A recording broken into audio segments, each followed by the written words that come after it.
Pressure continues to mount on former Free State Premier Ace Magashule to account for money that was meant to be used to turn Madikizela-Mandela's home in Brandfort in the Free State into a museum. Michael Appel, eNCA reporter, has been investigating that. So what exactly then is the allegation against Magashule? Well, the fact that he was Premier since 2009, and in that time millions went towards this project. It's an allegation that he's refuted. All the times that a mic has been... This is millions from central government or from Treasury to improve the... You can take your pick.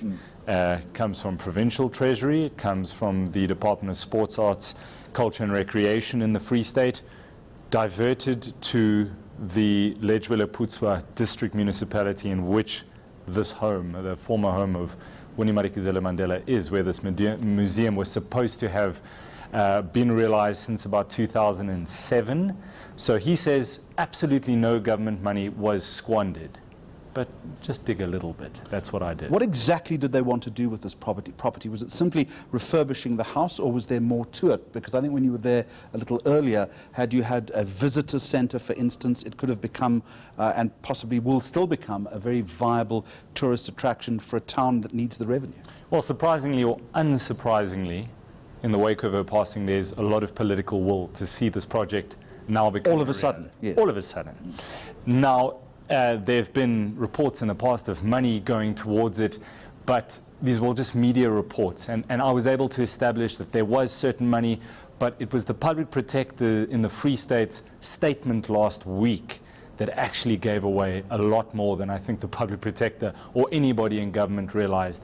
And that's what I focused my package on today. We'll get to that in just a moment. Just, you were there, in your own words, describe the house to us. When you enter into the street, what do you see? What does it look like? What do the environs look like? So when I was there last year, it's just a dilapidated shell.